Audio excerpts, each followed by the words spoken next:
All right, it's a very special Rip City Drive today as we have a chance to remember a legend, a broadcast legend here in the city of Portland. I'm talking about the great Craig Walker, who passed away at the age of 80. And of course, he had a long legacy here in town with KPAM, his work at 62 KGW, which is the exact signal that you're listening to right now here on Rip City Radio 620.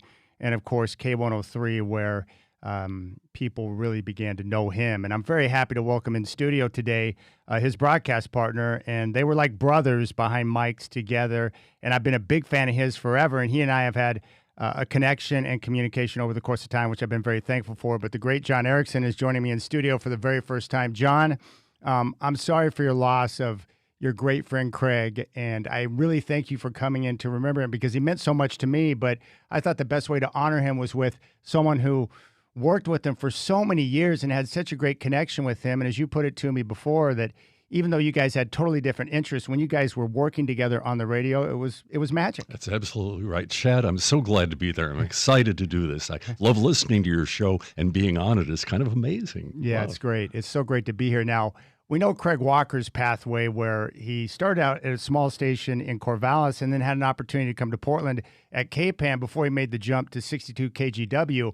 What was unique about what you guys did at KGW back in the day was this is before the internet and before television really dominated our homes. So people went to the radio for school closures, for traffic, for music, to know what was going on, to know what shows were coming to town. It was everything, right? Oh, that's absolutely right. It was another time. It was pre-internet. Yes. And everything was different. And morning television wasn't what it is now. NPR was just getting started. They didn't have morning edition. People came to the radio to find out what's going on.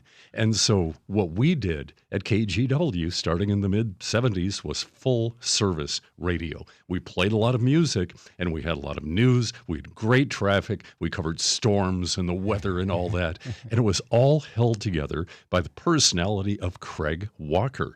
And he was just magical in there. And he and I developed a rapport. It didn't take long. When he came on to mornings, I'd already been there for 6 months, and we instantly knew that we had a rapport, that our idea of good radio was about the same. And even though we were totally different, he loved golf. I can't golf. He had a Porsche. There's no way I would ever have. I had a Bug. I drove a Volkswagen. My hair was down to here. He was kind of a short hair, but what a connection we had, because I had instant respect for him, for his on-air ability, his voice, but more than that, his style. I had come from the Midwest and from Colorado, and the style of radio there was maybe more aggressive, and there was an artificial macho to it. You know, and Craig was not that way at all. He was just kind of breezing along and just completely natural. And the first time I heard him, I actually was on my way into Oregon to take the job at KGW. I was excited about that. And I'm there in Pendleton in my Volkswagen. I'm 620. Craig Walker at 62 KGW. And I said, wow, this guy is unlike the WLS KIMN sounding personality.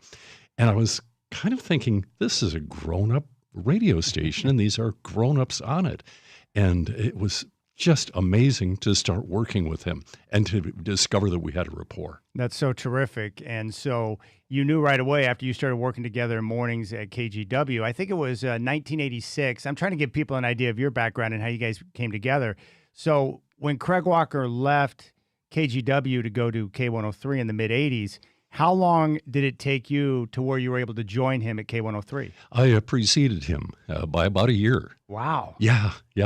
I came here to Portland. It was actually a return to Portland. King Broadcasting, which owned KGW, it kind of sent their people around a little bit. I was transferred to Seattle, and I was news director at King in Seattle, which was a great AM station. Terrific. And but AM music radio started to, go the way of the, whatever. And it was also time for me to kind of explore bigger markets, maybe. And I took a job in Houston. I was news director of KTRH in Houston, a 24-hour all-news station, big station, great signal, great staff. I was a terrible fit. I'm not a Texan. I'm not a leader of a staff of 40. Yeah. I lasted a year. And at that point, I had a decision to make. I could come back to Portland. There were irons in the fire here. I had a couple of offers in big cities, one network even. And I had two little kids. And I looked at them and I said, I don't want to raise them in New York. You know, we're not going to go to Los Angeles. You know, we want a sense of place. And I've always loved Portland. And Craig called me and said, hey, listen, I've been talking to this brand new startup radio station. It's not even on the air yet, and they want me. And I would love it if you were to be a part of it. And one day I got canned at KTRH, and I clicked my heels on the way out the door. And a blessing in disguise. Oh, totally. It wasn't even disguised. I was cheering. Yeah, I'm out of here. Thank you. And we headed up here. I started at 103 on December 1st, 1985. Wow. And I believed, but I didn't know for certain, that Craig would be joining in the next year. And it was on that belief that came true. And so he started in September of 86. You know what's great about that? I know Craig, and you've told me about this before, where he had opportunities to go elsewhere too, bigger markets, but he didn't. He decided to stay here because he wanted to be close to family and have a great area that he loved and be able to raise his family and so forth. And I mean, you discovered the same thing about the Northwest. You guys both love it and raise your families here. Absolutely. We didn't consider Portland to be a market. Yes. You know, when people talk about, well, I work in the number 24 market, you know right away that their root is not here. Yeah. I don't even know what size market it is. I worked in a couple of bigger markets. I worked in San Francisco, and I spent time in Seattle and Houston. These are big cities. It's an illusion to think that a radio career is automatically better if it's in a bigger market. Yeah. There are great careers to be had in big markets, but we found, both Craig and I, that in a city we love, where we can raise our families and where we can be a part of the community and not just an employee of the radio station, and where we could be ourselves and not just some commodity, some interchangeable commodity, that we stood a pretty good chance of having a good career and prospering thereby, and we did. That's great. John Erickson is in studio. We're honoring the great Craig Walker today, and we're going to do so by taking a trip down memory lane. And this first bit of audio is something that you selected. So why don't you set this up, and then we'll play it for the people. Right. It's an air check from around 1999 or 2000, and it shows how topical Craig was, and it shows our chemistry together and kind of how we worked.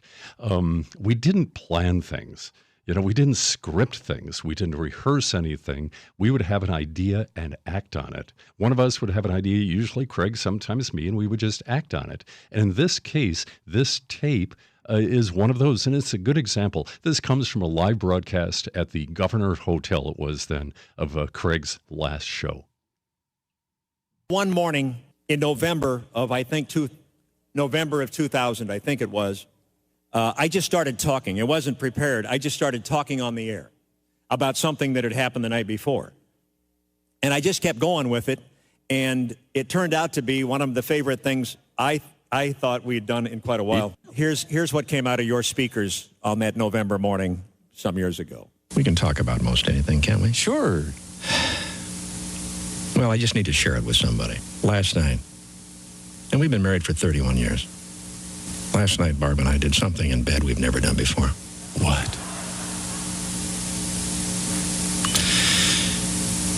I just need to share this with you. We climbed into bed, just the two of us. Good. Good start. It's a good start. We pulled the covers up over us. Right. We looked at each other's eyes. And we voted. You voted? In bed. We've never done that before. There are very few surprises when you get, down the road like that. And Right. But you were both open to it. It was, yeah. It was something you both wanted to do. Absolutely. And if you both wanted to do it, consenting adults and all, you can do it. absolutely. That's the way we looked at it. Just us, our voters pamphlet, our little punch ballot things and our little sharp-pointed objects so we could punch out the little cardboard squares of our choice. Did you have little cardboard crumbs all over your bed? I picked mine up. She didn't. Oh. I put mine in an envelope, but she didn't care. She didn't care. She just didn't care. So the two of us together. And is there anything more intimate than reading down through the voters pamphlet, discussing each thing, talking while we're talking at the same time? Right. There's verbal communication Sure. And as well here. And you're going down the ballot measures. Absolutely. Well, I want to tell you, we started slowly with the candidates. Right. And then the momentum built as we got. By the time we got to lottery money for parks, it was a frenzy. Right. There were little squares of cardboard bouncing off the walls. I can just see you voting, and you and Barb It was there. incredible. I can see you going, yes. No. That you do. And then finally, we sort of towards the end we slowed down. By the time we got to the local community, the municipal ballot measures, right. Funding, levies, bonds, things like that. Sure. We were slowing down. Sure. I got to tell you, nothing like it. It was amazing. Oh. You just don't expect those kinds of experiences after being together for so long. What a moment it must have been. I got to tell you the truth, though. When? At our age, Yeah. I'm glad it only rolls around once every 2 years. That's a perfect example of what you're talking about, John. Absolutely. Gosh. The connection we had, and his way of telling a story was just so real and so incredible. And you sit at the edge of your seat waiting to hear, what's going to happen, what's next. And my role in there was sometimes to nudge it in a little direction. Yes. The voting, yes. That came from me. And that was a sort of contribution that I would make. Yeah. It was kind of improv in a way. We didn't consider ourselves to be comedians, but the rules of improv applied, but we sort of discovered them in each other, and that's how it worked. That's great. I was told that the two of you wouldn't discuss like things you were going to talk about on air before the show. Is that true? That is correct. We would never. He would roll in at showtime. Yes. He would roll in at 5 and sit down, and very often the first words out of his mouth were, "Well, John, what's going on?" and that's where it would begin. And so there was no prep, no scripting. Most people should do prep. Yes. And I certainly did news prep, and that was a big part of my role. Yeah, you're one of the most complete news casters I've ever heard in my life. Oh, so thanks. you were fully prepared every morning. But I think that shows, I know a lot of people are like that, right? If you don't discuss things, and for Craig with his creativity, you allow for that improv that you were talking about, which can create funny moments or good moments. And if he doesn't know what you think on a subject, that creates curiosity. Like I like how that process would play out. Right, it did, and it was a challenge for me as the news guy, because I always believed, and still do, in being right down the middle. I don't want people to know what I think. I leave that at the door. I try to give various points of view an even shot. But I need to understand what those points of view are, because Craig would often ask me to explain something. Yes. He'd say, "Explain to me, John, why is it that the city council is elected not to do this, but rather to do that?" And so I would need to give him a good answer, and one that explained it, but that didn't seem as though I was advocating that. And sometimes it would seem that way. He says, "John, you're telling me this?" No.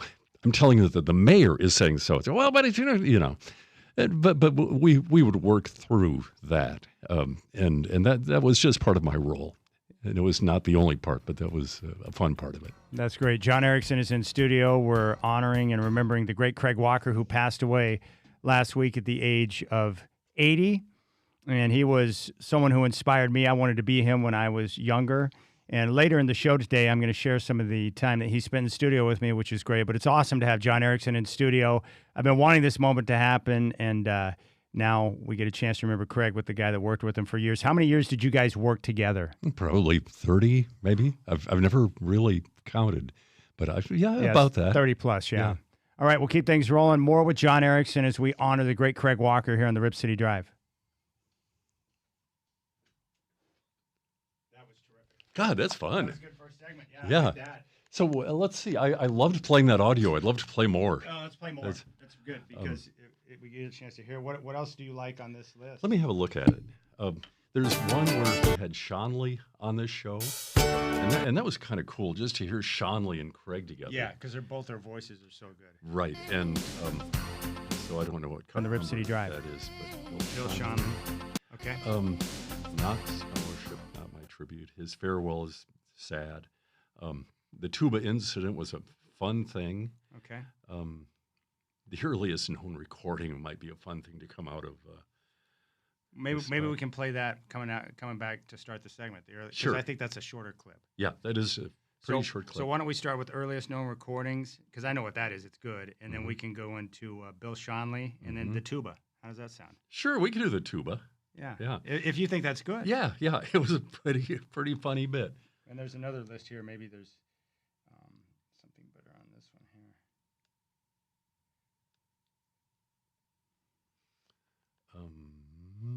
I think that's the same list. Maybe. That is the same okay, list. Good. Yeah. Let's do earliest known and then tuba. Okay. And earliest known, then Shanley, and then tuba. Okay. Because this is the long segment, right? Yeah, long segment. We got plenty of time here. Okay. So, Shacker, we're going to start.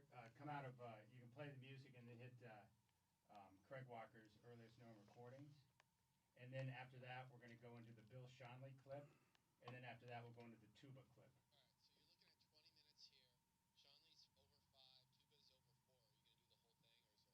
Yeah, we'll do the whole thing. Okay. Start with earliest known recordings. And That'll be great. Just segue we'll to that. segue right into it. Cool. And then,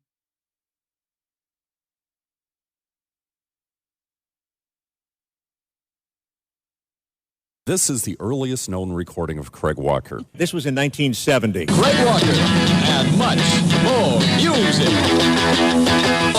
Afternoon, KPAM, KPAM. This is Hitbound from Mark Lindsay, his latest entitled Miss America. That's Hitbound from Mark Lindsay, his latest entitled Miss America, 12:10 at Portland. The big 1410 Portland weather. Looks like blue sky with some high intermittent cloudiness through the afternoon. The high is 55 to 60. Currently, it's 51 degrees outside. By request on the hit line, here's the Jackson 5. This is ABC. 1968, Ray Stevens, Mr. Businessman. It's 12:06 on a Wednesday with Craig Walker. More music. 12:27 Wednesday afternoon with Craig Walker till 2. Then it's Brant Miller. These are the Jaggers. It's called The Rapper. Hey, girl. You sounded real good. You know, I make no excuses.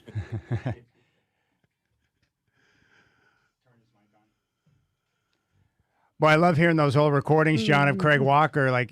His voice is so friendly. Yeah. And you hear him through the years there, so you can hear a younger Craig compared to the older Craig Walker at the end. Sure, he was on the big 1410 then, and yeah, he was a pretty glib disc jockey, and he turned into this morning personality who could be really serious, sarcastic sometimes, so much charisma that just oozed through the radio, and during the time of our friendship and our period of time together on the air, he became a major celebrity. And he became probably the best known person in Oregon. The marketing of the radio station was huge. He was on bus sides and he was on TV ads. I didn't care. I've never needed that. I've always been very happy being the news guy and the wingman and the sidekick, the Ed McMahon. Yes. That's a great role to have. And I never had an ego conflict with him. And I just cheered at seeing him become what he became. We'd go bebopping down the street together and heads would turn and people would want his autograph. And he loved it. He ate it up. He was excellent at interacting with people, with listeners. Loved it when people would come up to him and just talk and want to share, and he loved it, and he used it as content, as material. Mm-hmm. But he also interacted with many of the famous people locally. He was one of them.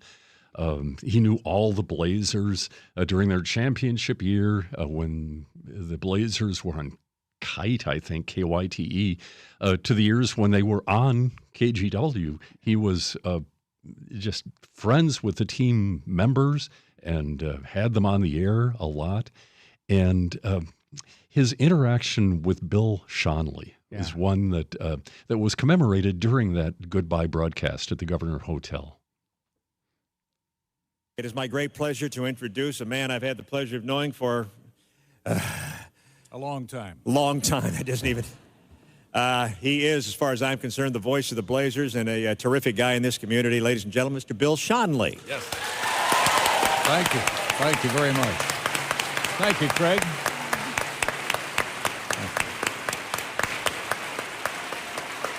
Wow. Thank you very much. They love you, man. Yeah, well, the two of us have been around a long time, have we not? I'm still working and you're quitting. I don't understand that. How come? I haven't figured that out. I don't know what that. Well, I know your wife, the lovely Dottie. She probably won't let you off the hook. Oh, my goodness. We're out there trying to learn to play golf again. Did you know once? Yeah. Oh, you and I have played a lot, you know. You hit the ball and I'll putt, right? All right. We've played together. We played in tournaments together. That's exactly right. They're a great putter. Craig, I want to take this moment with all these folks here, if you will allow me, to say what a wonderful institution, and I use that word lovingly, institution in our area for all these 35 years. The joy that you have brought to so many, many people, thousands of people for all of that time. We wish you well in your retirement. I know you're going to be very, very busy, but you are a true professional. You are a class act, always will be, and I'm glad to call you my friend, Craig Walker.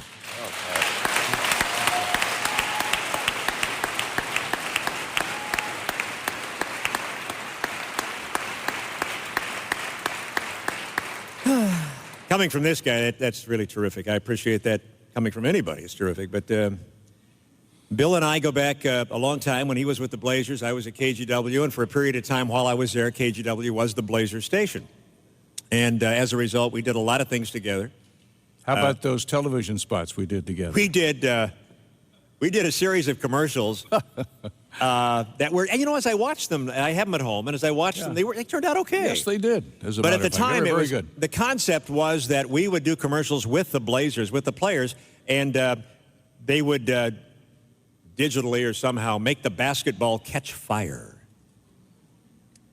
So Red Hot and Rollin', that's the idea. Is that what it was? Red Hot? It was that's Red Hot right. and Rollin'. Yeah, I think you're right. I'd forgotten the line. And so we had Michael Thompson and Jimmy Paxson, as I remember. That's correct. Nice guys. And we shot 2 or 3 commercials, and I don't know how many days it took. I don't know. It was, but we had a great time, and those guys were fantastic. And you and I would put on like we were like sports reporters in the 40s or 30s. We were old-time broadcasters. We had, you know, the fedora on with the press sign and the hat That's band exactly and right. the whole deal. The big old hat, and we were at a stadium. The old-type microphones, the 44 BXs or whatever they were in those days. That's what it was. And we had they had a screen behind us to make it look like a smoke-filled gymnasium. Right.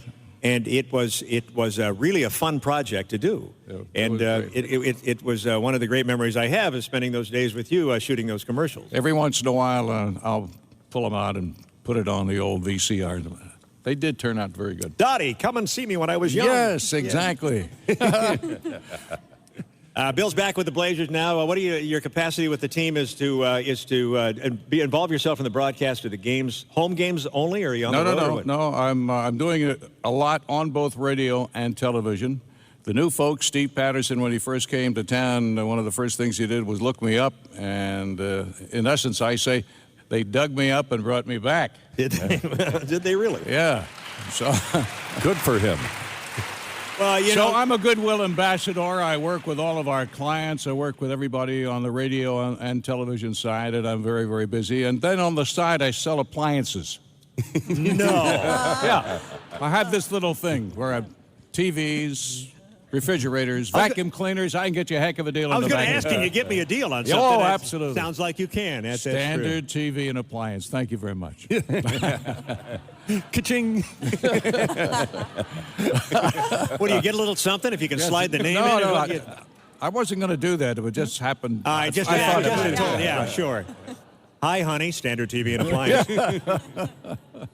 Well, for my way of thinking, you know, if Bill Schonely is going to be on the air anywhere, it should be on the air in this city with the Portland Trailblazers, because that's just like they go hand in hand, you know? Oh, yeah. Thank you. And I thank you for your kind words. And You're quite welcome. any other memories? And we will play golf down the line. Count on that. That's Michael, a deal. The greatest foursome that I ever was in, as far as I was concerned. You, me, Maurice Lucas, and Michael Allen Harrison. That's true. That's true. How about that? We For all- four guys. We had Yeah. a great time. Must have been best ball. I putted. Yeah. I know that. We didn't score well, but we had a great time. Yeah, we did. We had a great time. I appreciate you getting up. Tell your lovely wife hello for me. I shall. Craig, She's a sweetie. The best of everything to you, will you, Thank my you. friend? Thank you. I'll All see you right. down the road. Thank Ladies you for and having gentlemen, me. Mr. Bill Schonely. Thank you all. Well, I tell you what, John, a couple of titans in the broadcast world here in Portland, Schonely and Craig Walker. It doesn't get any better than that. Isn't that cool? Hearing those two voices together. You know, they've gone on and they've left us, but we'll always have just the memory of them as individuals, and the two of them together had such chemistry, and they were to each other's professions equivalents, peers, equals. You know, they mentioned the foursome. Michael Allen Harrison, local terrific musician. I've become really good friends with him over the years. And he reached out to me and texted me.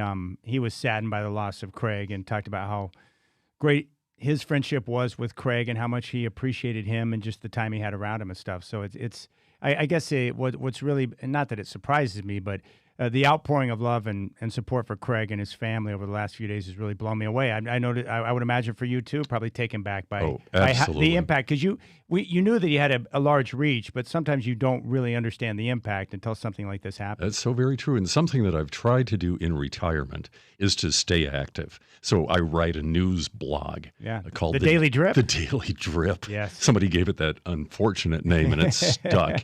And but I write it every day. It keeps me busy. Yes. And Craig, part of my purpose in retirement has been to kind of keep him active and in front of people, and to get him involved in things. One year, I and a couple of other people, Bob Anchetta, the big BA from KGON, and some other people, organized an entry in the Rose Festival parades called The Voices of Portland. And it was retired radio and TV people, competitors, all of us. We just poured into the streets. And in the Grand Floral and in the Starlight Parade, we just walked along and we were waving, and Bill Schonely was in that. Yeah. And Craig Walker was in that. And Bob Miller was in that. Yes. And I bring that up because we've lost Bob within the last few days. And, you know, within a period of 4 days, two absolute legends are gone. Bob was a competitor of ours. And my camp and his camp were frequently trading the top of the heap in the ratings.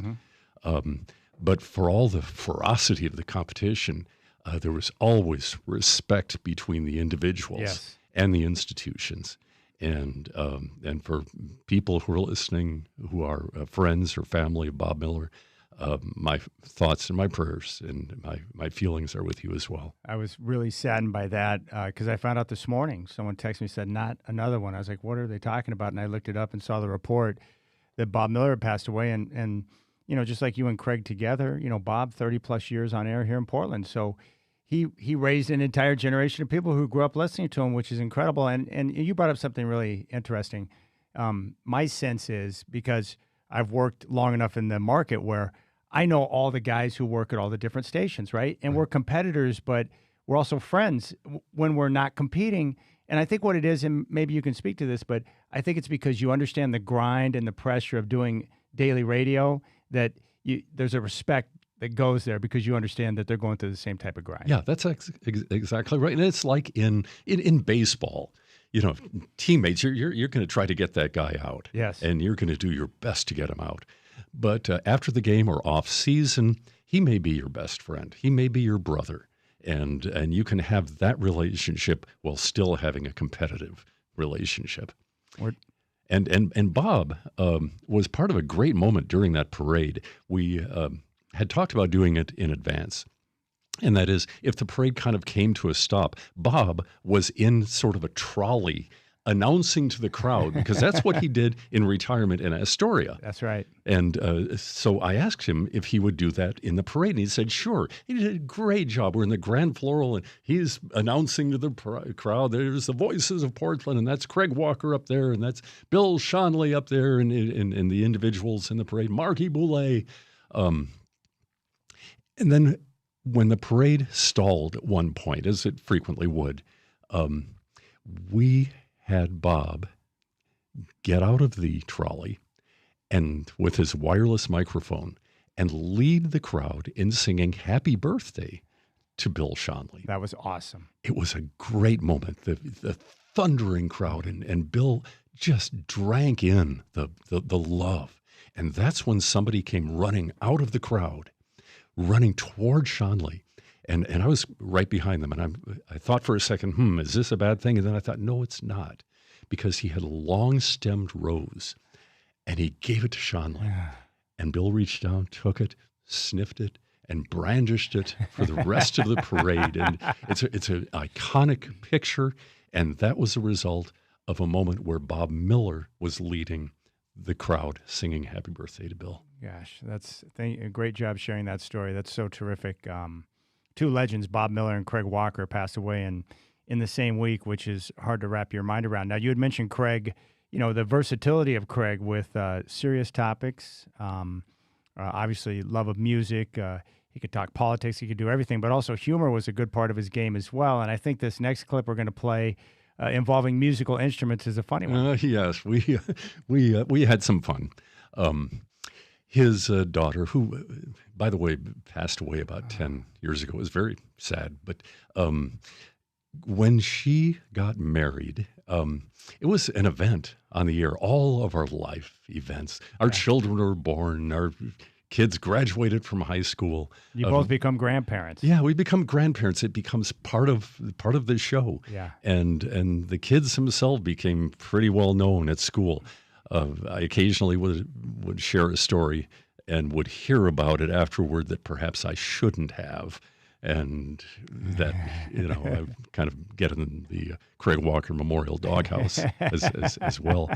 But yeah, this piece of sound is from the planning for his daughter's wedding. One of the things that we talked about during the wedding was music, and you. And what a wonderful gesture it was. You offered to play at the wedding. We take you back to 2000. And was it 2000? September of the year. Yeah. Okay. And here's we were talking about the fact that you'd received the invitation to our upcoming big event, my daughter's wedding. And I wanted to give a gift from my heart, and what I want to do is provide the music. Music for the wedding. Music for the wedding. My surpassing musical talent. Yes, I'm afraid I know what you're going to say. Something that, in fact, are you going to get your daughter on the phone? Well, I thought if you're talking about playing, you're talking about playing. To do that at the wedding, I was thinking I need to warm up while you call her. All right. Well, I was afraid of that. Yeah. Mm-hmm. What's the matter with that? Well, nothing's the matter with it. Hold on. Okay, I'm calling. The bride ought to be able to listen to you. Hello. Hi, sweetheart. Hi, Dad. Hold on a sec. John, do you mind? I'm talking to my daughter. I'm warming up. I need to warm up. Is this the first time you've ever been on the air? I think so. In all these years, you've never been on the... You really take to it like your mom, don't you? I get it from her. Yeah, I know you I've do. managed to escape it. I know. Well, don't you think if John's kind enough to offer to play at the... Excuse me, honey. John, do you mind a minute we're talking?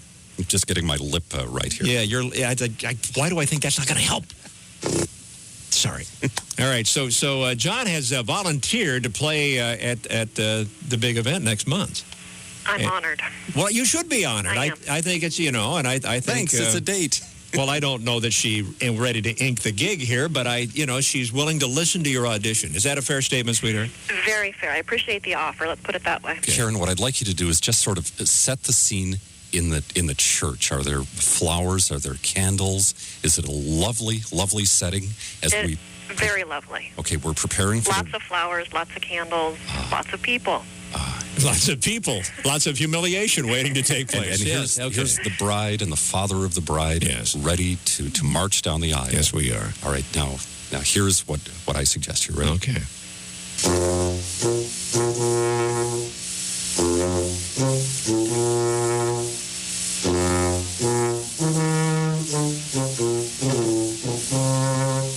What do you think, Karen? Wow.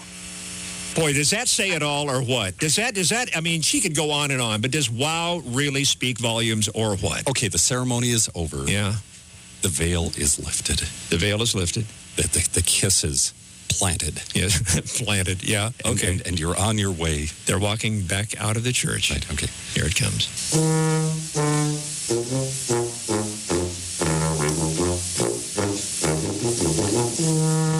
Gee. Oh, yes, it was such a special morning, and Karen... It was all of that and more. And Karen promised, she promised and kept her promise. Yeah, she did. That she would get back to me. She did get back. Yes.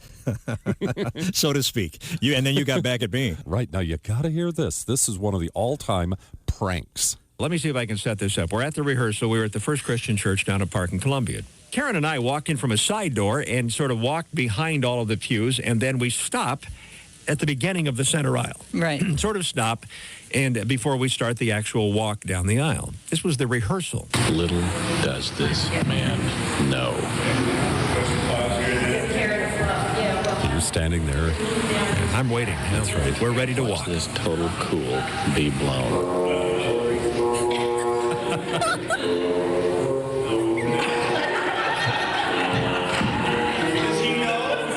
Does he know?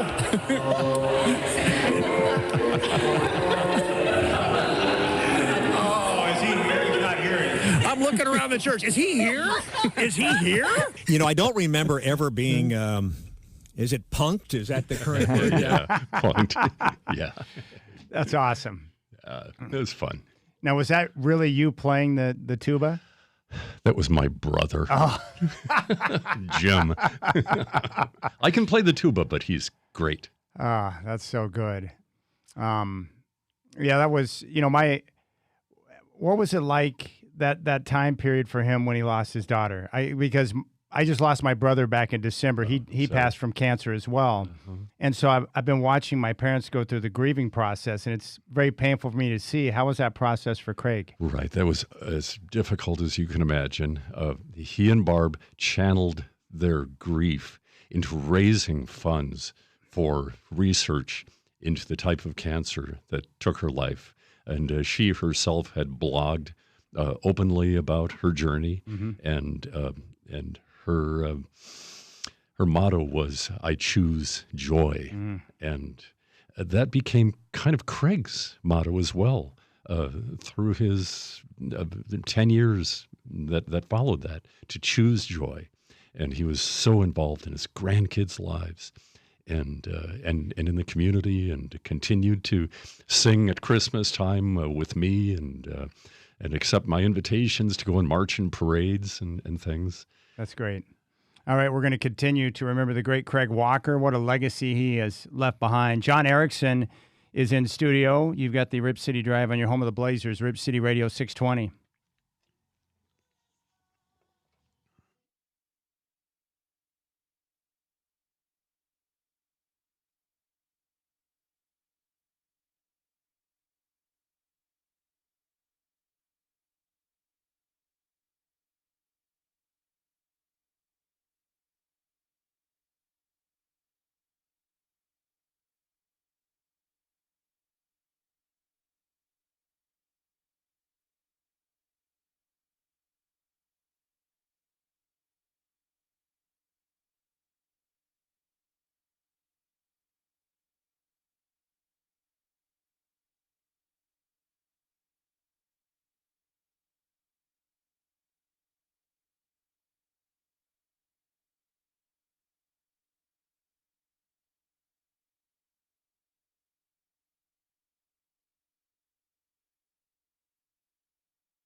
All right, special day here in the Rip City Drive as we remember and pay tribute to the great Craig Walker, who passed away at the age of 80.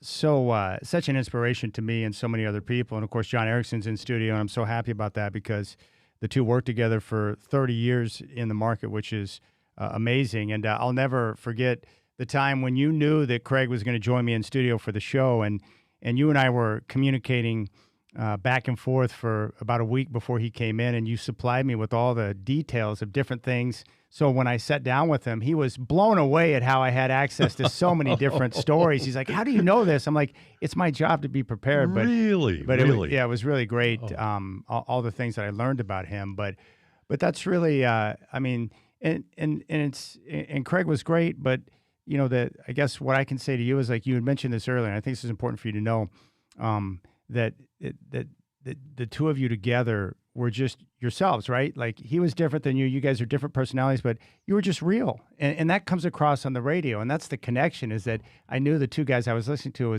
that's just who they were, you know? And that's I think that's the best advice I can give to any youngster, because it was the same thing given to me. It's like, you know, whatever you are, be that person, because people like authentic, you know, genuine, right? Right. Their detectors go off. They do. And people are smart, so they know if someone might be phony, you know, but you guys were legit, and it just made such great radio. Yeah.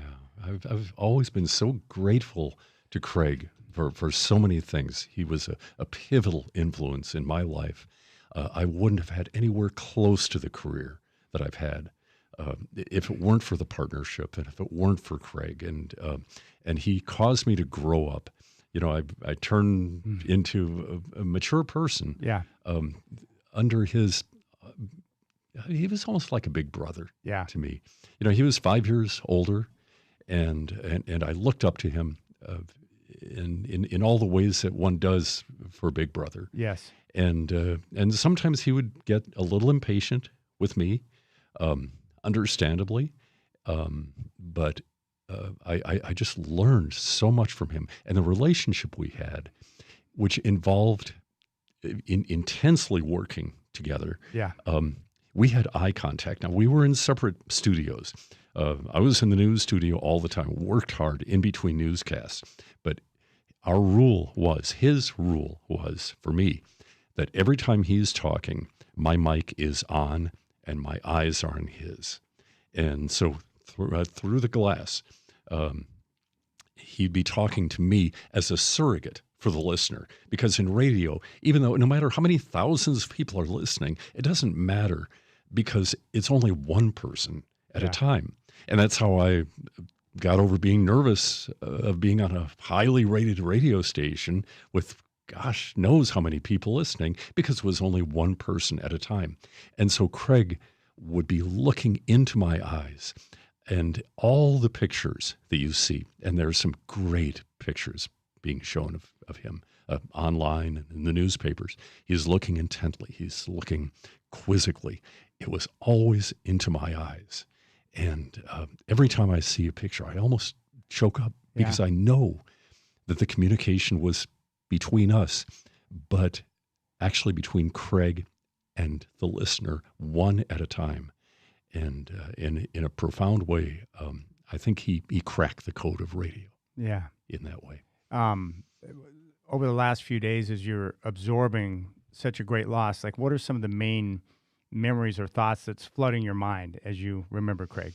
I remember the time he and I were both in dunk tanks at Tomahawk Waterfront Park for neighbor fair or something, and he was in a tuxedo, and I was in my usual T-shirt and jeans, but he was wearing a tuxedo in a dunk tank. Yeah. And there's a picture somewhere, and I would love to have it. I will find it and post it, where he had just been dunked. Somebody had thrown that ball, and bong, and down he went. And he was sitting there looking like a soaked puppy and so sad. And I'm there just applauding the person who threw it. You know, we had so many fun times together, and so many very serious times together. But I find ways to just smile and just be so glad that I know him, and so glad that he was in my life. What are some of the big world events that you remember? Maybe 9/11 or something else. What are some of the big events? Maybe it's locally that you remember being on air together. They tended to happen during morning drive. Yeah. There were ice storms Mm-hmm. where KGW management was enormously supportive of us. And we had an ice storm in January of 1979 where the program director came to me and said, John, your radio station, do what you want. And we took it basically all news with Craig as the main host in the morning. And we did that together successfully, and people listened to us. We got awards for it, but I felt really good about the coverage. That's great. We also went through Columbine together. That happened. Oklahoma City did. And 9/11, we were live on the air when that happened.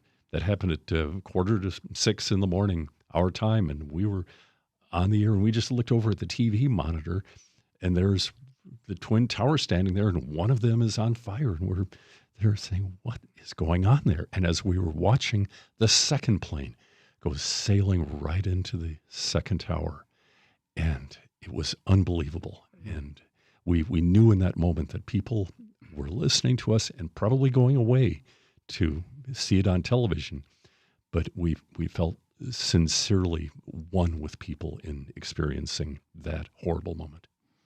All right, John Erickson in studio. John, I just want to tell you thank you. I'm a big fan of yours, always have been. You've always been very kind and gracious to me, but this means a lot to me that you came in and we had a chance to share some memories of the great Craig Walker as we remember him. Thank you so much. Love your show. Love the work you do, and congratulations. Thank you. John Erickson, we'll keep things rolling. Coming up on the Rip City Drive, you're going to hear some of the time that Craig joined me in studio. He was kind enough to come in studio and hang out with me and do my show with me when I was at the game, and I had a great time getting a chance to be around him. And John was a big part in preparing me for that day, too. So we'll keep things rolling. Rip City Drive, right here in your home of the Blazers, Rip City Radio 620. Cool. That was great.